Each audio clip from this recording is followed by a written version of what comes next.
Terry Miller. Alexander Wyche, New Negro Leads podcast, here with one of my best friends, but also one of the coaches in HBCU, Chris Crenshaw. How you doing today? Watching some baseball, got a good sweat going. But, it is what it is. Hey, man, one thing I wanted to get you on here, man, just to talk about, everybody want to talk about HBCU baseball. How do you feel like HBCU baseball is going right now? It's getting good. It's getting better every year. We are getting better as coaches, so our players can only get better.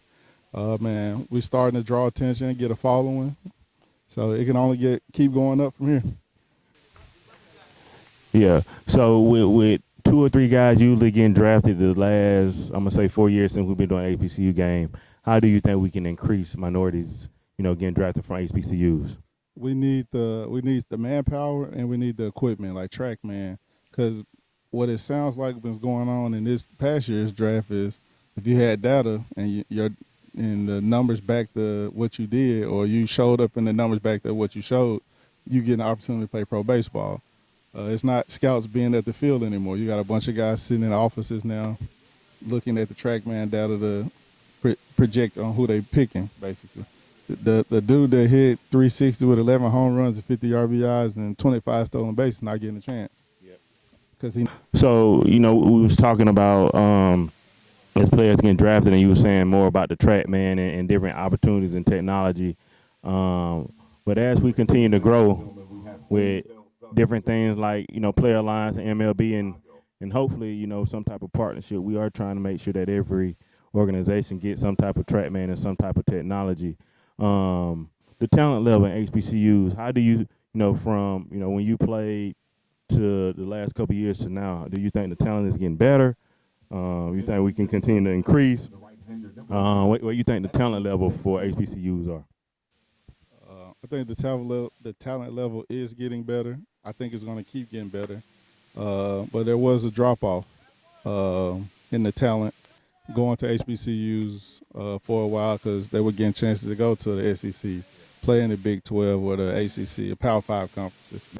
So those guys that didn't have opportunities to go play at those avenues, they were coming to HBCUs and playing, getting a chance to develop and play and get a chance to play pro ball. Now, for instance, Kumar Rocker, I think if he was back when I was coming up, he would have probably had to go to HBCU because there wasn't many faces like I was playing in the SEC. So he probably would have been at a Southern because that's where all the best players were going, to Southern.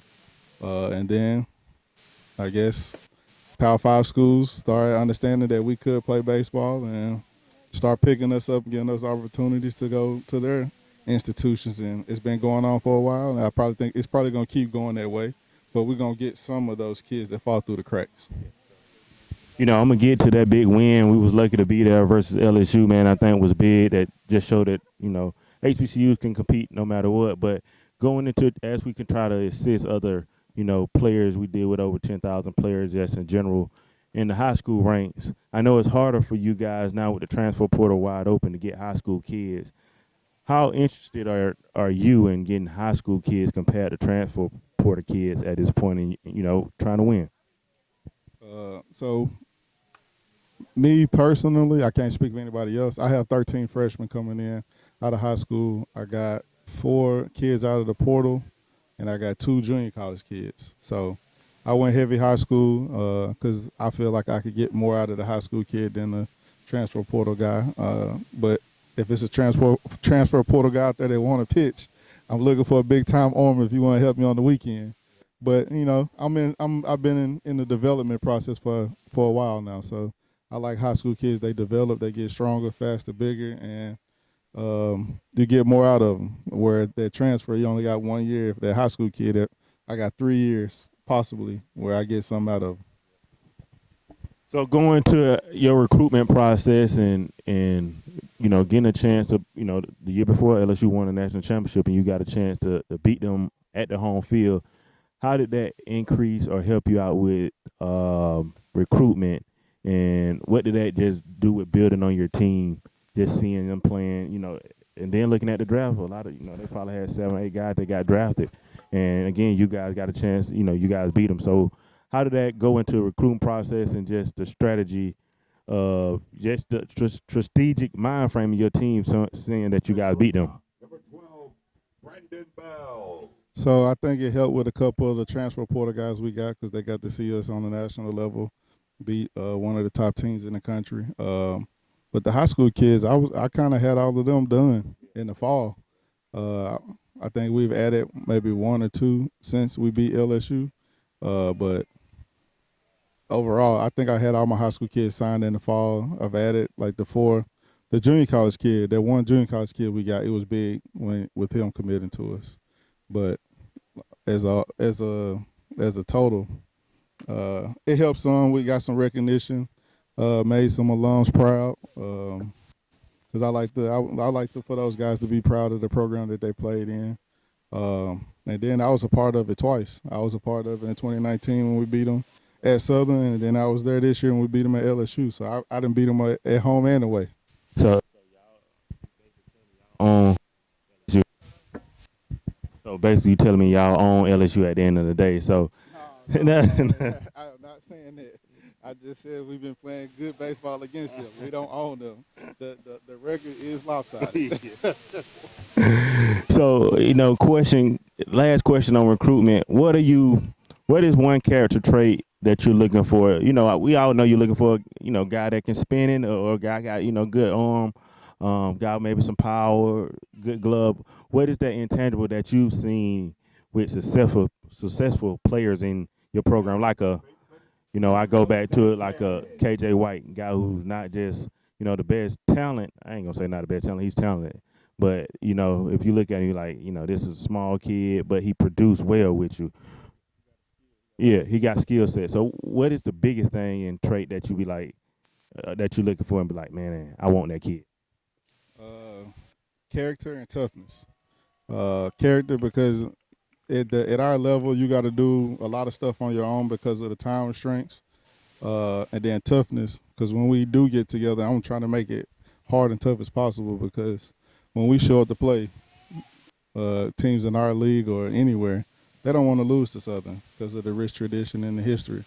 And the tradition and the history came from being tough and having character. And you see that now with the guys walking around that are proud alums. They got some character about them, and they got some grit, some toughness to be successful where they at now. So really last question, man. As we continue to build HBCUs, I think that minority prospects is one of the key components as we continue to try to give you guys resources and different things to make you guys competitive or, equivalent to LSU or different things like that. How can, in your mind frame, how can we, not us, just in general, how can we put you guys on a platform like LSU? Is it, I know it's money, how can we support or how can we get people to support? Is it donations from alum or how can we get that pot big that, every year Crenshaw know that he got $1 million endowment from somewhere to, either go to NIL, to field renovations, to whatever kids may need. What do you think we can do to kind of, we know money is the key. Do you think we can do to kind of raise money to these HBCUs and give them the love they need? We got to get the alums to come back.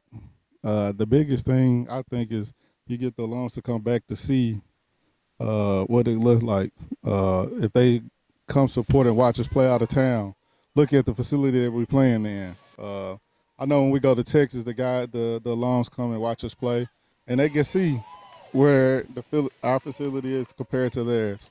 But I think the biggest thing is getting the alums to come back, getting them to invest. And then as the athletic department or the baseball team, we also got to perform.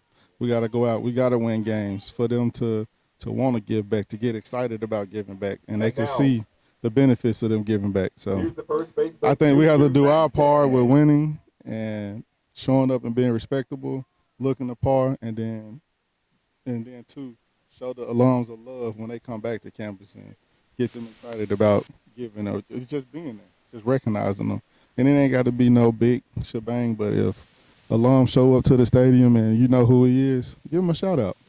Or a coach out of town and you out of town where the alums are big at, show up at the alumni association stuff. That's the biggest thing I could think is just show love to the alums because the alums want to be loved on just like we want to be loved on. Last question, I promise, right here. When we talk about, kids going to Power Fives compared to HBCUs, what is the biggest difference between you getting someone like a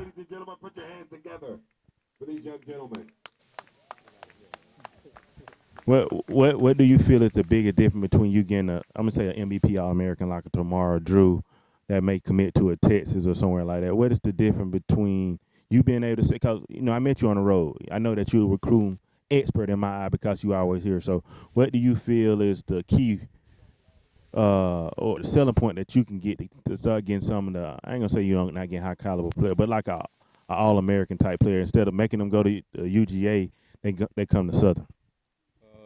Being able to have the tools for them to see that they can use to develop. Every high school kid, everybody wants to play pro ball. They want to know, do we have the things to help them be successful, to get them to the next level? And I think at Southern we got some stuff, but I think it's another level that we need to get to in order to get that All-American. Because, we can go recruit, we can make phone calls, text messages, offer scholarship all day. If you don't have if they can't see the things that they know they need for development, it's going to be hard to convince them to come. But as the coach, I have to do it all I can necessary because we have Marucci that we can go to. We don't have anything like on campus, but we can go 10 minutes down the road to Marucci to use their indoor facility and use the training tools that they have to get my hitters and stuff better, or use the pitching lab. So we got stuff in place, but it's nothing like having your own because I got to call and schedule my stuff around what they got going on. Point blank, guys. MVP, Minority Prospects, New Negro Leads podcast. We got to support, man. When we come back, we got to give back, man. We got to be able to give endowments to Crenshaw and these HBCU coaches, giving them the opportunity to be on the highest stage, man. So we got to do our part. And I promise if we do our part, we'll make sure they do their part, man. We appreciate you, Chris Crenshaw, head coach of Southern University.